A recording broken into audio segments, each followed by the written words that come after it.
So yeah, I've written like 30 minutes. I'm going on to like 35, and I'm like, there's a lot of immigrant stuff in here. But like, fuck it, that'll be my first special. Just me recapping my immigrant life with some stuff I learned along my 20s, and then the second special would be about something else. So like, this is the difficulty so it's going into comedy. I've really just enjoyed the stage presence, just being up there and just because I think it's something to do with being either very extroverted as well, where you just want to be fucking seen or heard, or just love expressing yourself. Just love and like the experiences that we've had, especially of people coming from different backgrounds as well, is so hilarious that people, they understand it, but no one actually speaks about it, and that's what's good about having these experiences.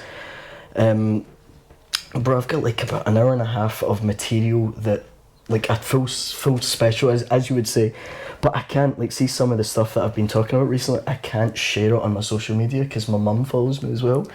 So my brother surprised me by bringing my dad to one of the shows that I did, and fuck my life, it was.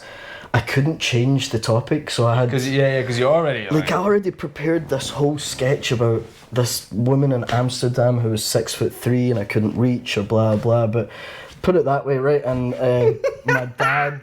And I did the whole sketch, and I'm like trying to climb on top or whatever, and my dad's just sitting there like this, and like obviously. Dad, you're about to learn some shit. You gonna get to learn today? And I came back home, and he was like, "It was good, I enjoyed it, but this is not your full-time career, yes?" And I'm like, I mean, I don't think so, Dad. I'm just enjoying it right now. And he's like, "Okay, well, when you finish enjoying, your mother wants to see the show." I'm like, "Oh, fuck."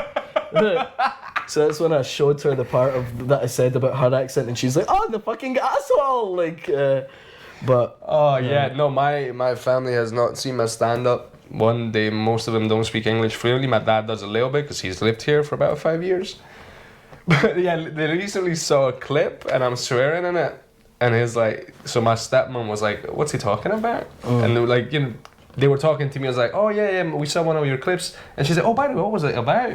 But I go, something about shit, because I used the word shit in it. It's like, but he was saying it in Romania. It's like, something about shit. And I was like, you don't know the half of it.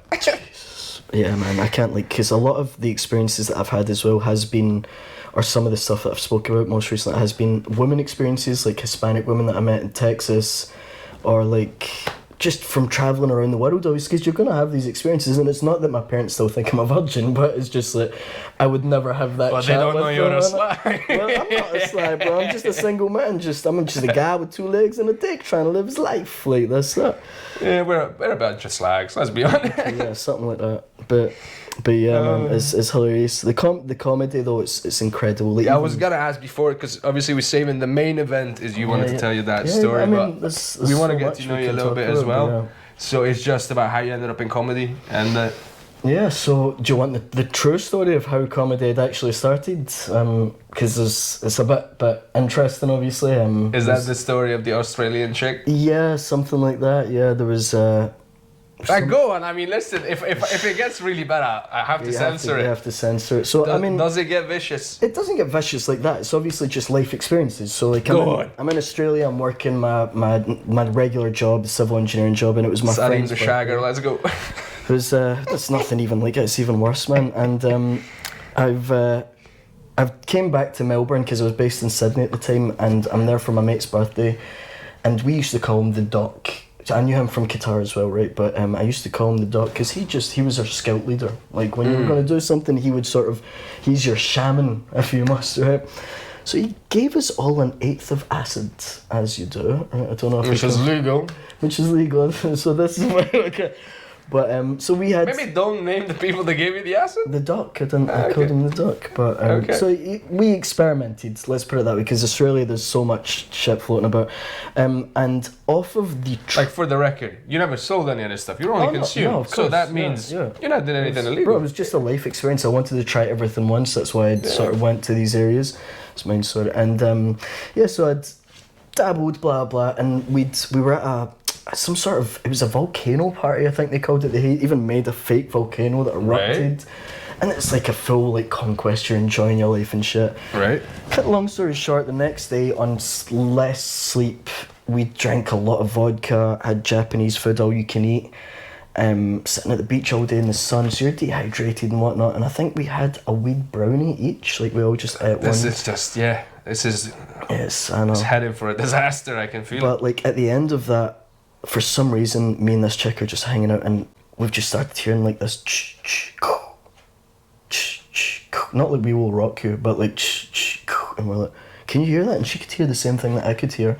And for some reason, even without the religious side, we decided to get fully naked and walk to everyone and tell them that we think it's Judgment Day. Right? And like the story's much more... I'm not telling you all the whole thing, but Well, you save some for your set as well, you know? We were running about and we were freaking out, man. We're telling everyone. Everyone's like calming us down, and the doc has looked at me and he's like, right, I'm going to call an ambulance. And at this point, these conversations in their barbershop, bro, but I've told them about this story and they're like, yeah, I can relate. fully naked and running about thinking it's Judgment Day. And at the end of it, basically the next day, so embarrassed, stayed in the hotel. And I remember reading about an open mic that was coming, and I was like, if I juice up this story, I could make this something fucking hilarious. And I didn't really take into anticipation that I had a Scottish accent and I was brown and going to tell this story in Australia. So like for them, they're pure, oh crikey, like wondering what's going on. And I just remember standing up and I came out. Culture shock. Yeah, culture shock. Because I came out at the start as well, and I started off, I don't know if there was a comedian that came out with like a full Arab accent, and I've came out and I'm like, so my name is Sadim and I have here start open mic. And then I tell you that I was born in Glasgow, and then every cunt was just like, what the hell? And it was just that experience, like I'd loved it so much, I was like, I need to try this again. GoPro overheated, but now we got the open windows. Hopefully it'll be quiet so we don't have to go through all that again. Yeah. We finished up The first sketch. So your first stand-up gig. Yeah, so we kind of know how you got into stand-up. Yeah. How did you continue that? Just So I think after that I went back to work, and shortly after I got made redundant, or I got let go. And did it have anything to do with you being on sub and running around telling people the end is nigh? Because see, the first time you go and try something, it's new to you, it's exploratory. The second time I was like, oh, how do I recreate that? And you get anxious a wee bit trying to go for the feeling again. Yeah, but you can't recreate it. That's the whole time. So that was It's interesting. new every I've night. got videos of, actually, no, sorry, tell a lie. The second time I was already drunk in a bar, and there was like a comedy night playing, and someone didn't show up or whatever, and they were like, does anyone else want to give it a bash? You're like, I am. And this woman's looked at me, the organiser, and she's like, no, I'm not having him on. I had a hat on, a jacket. It was cold, winter time in Australia. She thought I was taking the piss because my accent. She didn't think I was even being serious. Then I went and spoke to her, and she was like, oh, you know what, I'll let you on. So I'd done it, and because I didn't plan anything, and I was still learning how to work with the crowd. So this is something that why I've started doing comedy here, is because I'm trying to learn how to work with the crowd more and not just sort of freeball like a wee bit. It's important to have. I had one, so I done one the other day, and someone started speaking to me, and I loved it because it gave me the experience to actually not worry.